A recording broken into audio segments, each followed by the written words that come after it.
Howdy folks, hope you're all having a good one, and welcome back to World of Tanks with the mighty Jingles. And we've got a treat for you today. It's another light tank replay, but just for a change, it's not a Rorik 78. It's Dave! And I know that normally I just call somebody Dave when I can't pronounce their actual name, but this is actually Dave. This is Agent Dave in the M41D Walker Bulldog. It's a Tier 8 standard battle here on the Tundra map. Actually, everybody's Tier 8. Although I suspect somebody will still find something to complain about in the matchmaking. Hang on a minute, that crew sounds suspiciously Chinese. I thought the M41 Walker Bulldog was an American tank, and, well, it is. This is the Taiwanese version. America supplied a whole bunch of M41A3s to the Republic of China. They took a bunch of them and modified them, gave them some heavy upgrades, and designated the M41D. And it's still in service. They're still using it today. Actually, while we're on the subject of light tanks and a Rorik 78, he did actually send me a replay recently. And it was not in a light tank. It was in the Object 140, which is apparently the only tech tree medium tank he owns. He's got 21,500 battles played and only 5% of them in mediums. And I would have loved to have shown it. Unfortunately, I don't know what it is with wargaming titles lately, but they seem to be having an awful lot of replay bugs. Like in World of Warships, for example, unless you're paying particular attention to the scores changing when one team sinks a ship, it's next to impossible to tell which team's ahead just by looking at the points counter, because in replays the points can be flipped, and you don't know whether they are or they aren't unless you're paying attention to what happens to the points counter when a ship gets sunk. Here in World of Tanks, they've got another replay bug. Oh, he's nearly dead. Nearly, but not quite. The replay bug in World of Tanks is different, and it's been going on for years, and they've never fixed it. In fact, they've actually made it worse. What would happen in World of Tanks when you're watching a replay? Oh, and by the way, Dave's team are down 2 kills. But what will happen in World of Tanks when you're watching a replay is sometimes there are no engine noises.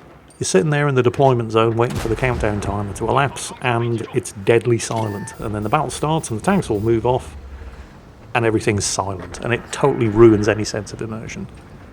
You used to be able to fix it, however, by just tapping the left arrow key and rewinding the battle 15 seconds, and that would force a restart of all the correct sounds. But now what happens when you try to do that in order to fix the replay bug is it just crashes the replay and dumps you straight back to the desktop.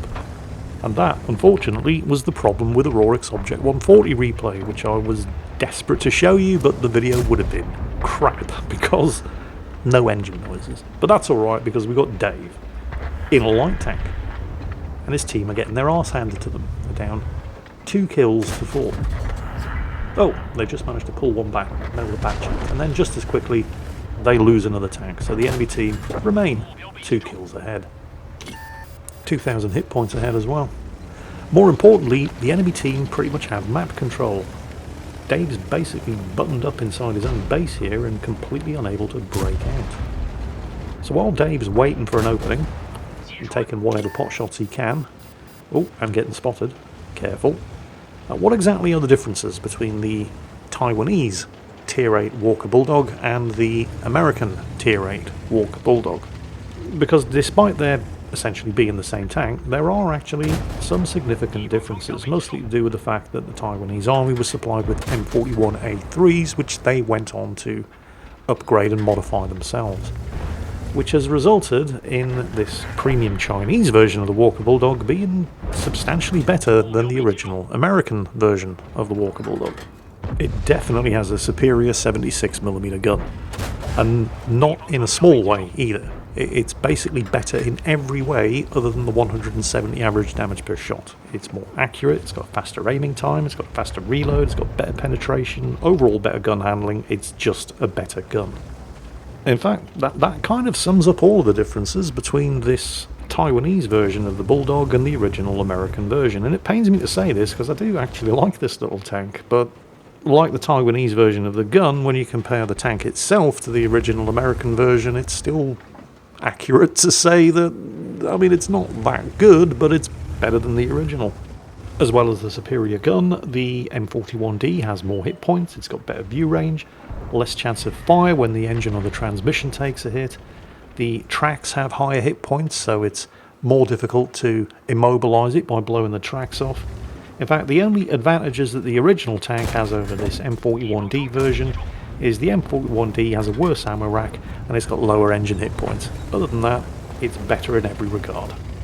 Meanwhile, Dave's team is still buttoned up in this end of the map, but at least they're only 1 kill behind now, which isn't too bad. And then as soon as I open my mouth, they go 2 kills, 3 kills behind. And then immediately claw it back to a 1 kill deficit once again. They are actually ahead on hit points now though. So it's not completely terrible, but don't worry, things are going to get a lot worse before they start getting any better. Dave's spider sense is starting to tingle about that. I mean, he's not completely alone in watching this flank. There is a Nomad tank destroyer keeping an eye on it as well. But the Nomad doesn't exactly have fantastic view range. I mean, neither does the original Walker Bulldog. Only has 380 metres, but this one has 410, so he's just taking a quick look. I mean, there's still a couple of enemy tanks out there.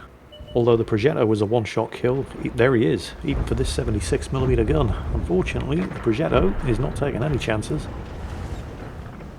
And there's no way Dave's taken that shot. It would achieve nothing other than to get him spotted. I mean, the penetration on this 76mm gun is better than on the original Walker Bulldog, but that doesn't mean it's good. You don't go shooting at the front of heavy tanks in this thing unless you can guarantee you're going to one-shot kill them. Oh, and he's gotten spotted. Which is suboptimal. Yep, and of course they're all shooting at him. He's a light tank and he just got spotted. Just got smacked in the arse by a Pershing, which is unfortunate. And the unfortunate thing about the Sixth Sense indicator in World of Tanks is it goes off to let you know that you were just spotted. It doesn't stay on to let you know that you remain spotted. And so that's a judgment call that you have to make. And right now Dave's judgment is telling him get something solid between yourself and all of those enemy guns over here on the western side of the map. Now this is going to be a problem because there's cover here but no concealment. Hello. Would you mind going away? Thank you, you sneaky little French bastard. I mean, this is both a good thing and a bad thing. Because there's a difference between concealment and cover. I mean, the rock is providing concealment, but it's also providing cover. A bush provides concealment until somebody sees you, at which point it provides no cover. So a bush is great if you want to see what's coming. A rock, not so much. On the other hand, if you do get spotted, you can't get shot through a rock in the way that you can a bush. So you kind of have to take the rough with the smooth here.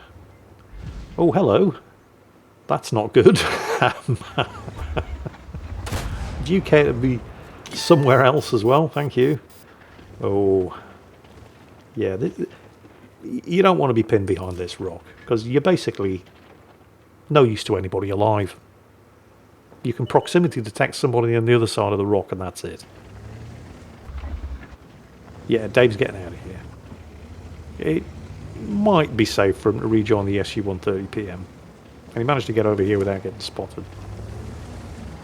They're now 4 kills behind, by the way. The 50 TP has decided, which, you know, is fair. He's on full hit points after all. And he's a heavy, so he can afford to take a hit. He's going to go and have a look. Dave keeping an eye on what's going on back here. But I'm sure the 50 TP would appreciate a little bit of scouting support. Go on, Dave. You've got Nomad and an ELC covering the rear. He's not the only light tank on the team. You can afford to leave them to it. 50 TP. See, this is the thing. It's not that a heavy tank can't scout. It's just that they tend to scout by driving face first into enemies and getting shot at by them and hit by artillery. So Dave's moving forward to help the brother out. Passes the gap. Doesn't get spotted. 50 TP takes that as his cue to move forward.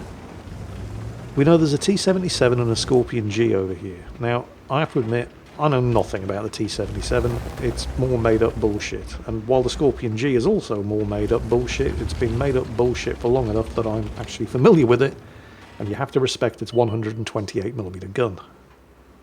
Oh, right, that's where the T-44 is. The T-77 is off to the right. The 50 TP does take a hit. Dave would love to get over there and help him out, but there's a T-77 on his flank. Fortunately, the friendly SU-130PM gets a shot into the T-77's flank, neutralising the threat to both the 50 TP and Dave, allowing Dave to exploit the sudden gap. Who's he going to go for first? It's the T-44. Oh, the T-44 fluffed his shot. Oh, well, that's unfortunate. And he's dead. That leaves the Scorpion G. Now remember, this thing's got a very, very big and nasty 128mm gun. Extremely high damage, extremely high penetration, and very, very accurate. And the IS-2 on the enemy team, and it looks like the SU-130PM as well, are taking advantage of everybody's attention being over here by rushing the team's cap circle. But there's nothing we can do about that. The 50 TP, because it can afford to take a hit from the Scorpion G, takes the lead, which, I mean, between the two of them, there's no way this guy should survive. He's got an erect. Yep, good. Okay, good stuff. The scores are even, 10 kills to 10. There's only 3 of them left over there fighting off the entire... There's only 2 of them left over there fighting off the entire enemy team. Artillery takes out the 50 TP. Dave's got to get over there and help out the SU-130PM and the Nomad. And there goes the SU-130PM. There's now only 2 of them left against 5, and the Nomad is spotted.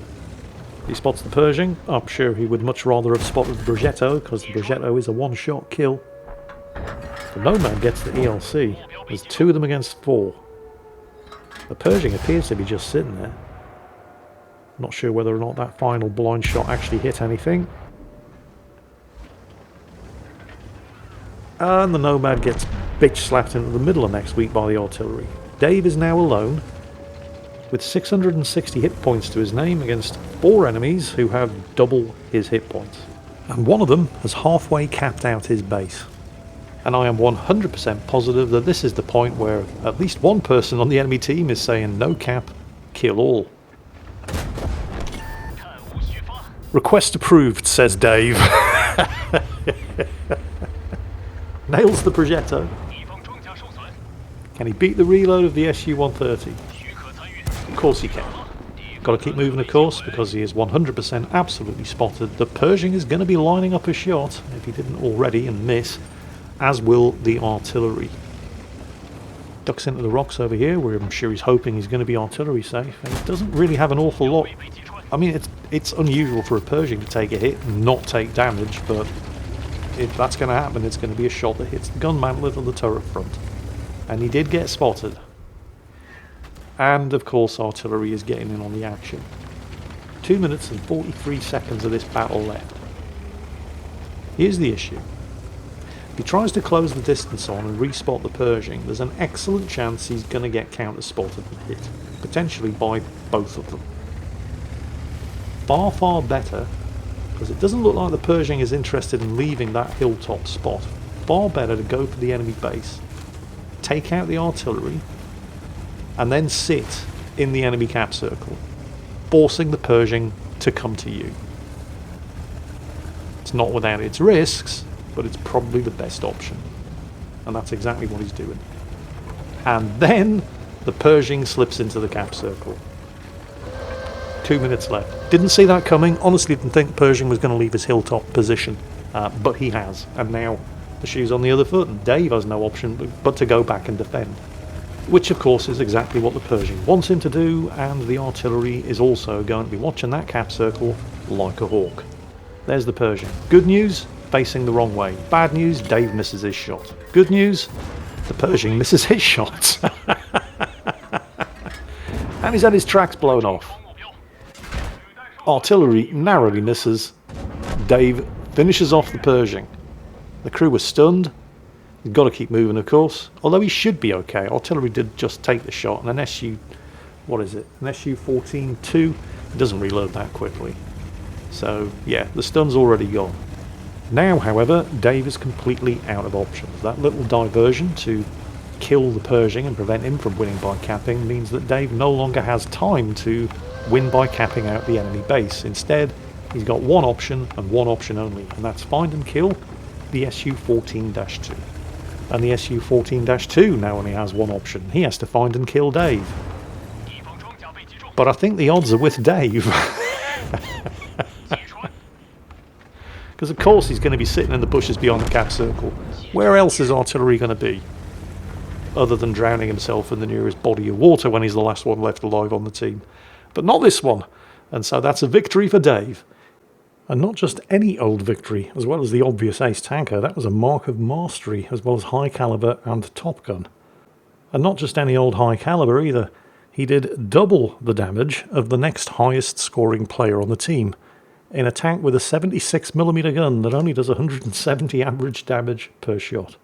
And of course, because it's Tier 8 Premium, it's next to impossible, no matter how hard you try, to lose money in one of these things. So well done, Dave, in the M41D Tier 8 Premium Chinese, technically Taiwanese, light tank. Hope you all enjoyed watching him, and as always, take care, and I'll catch you next time.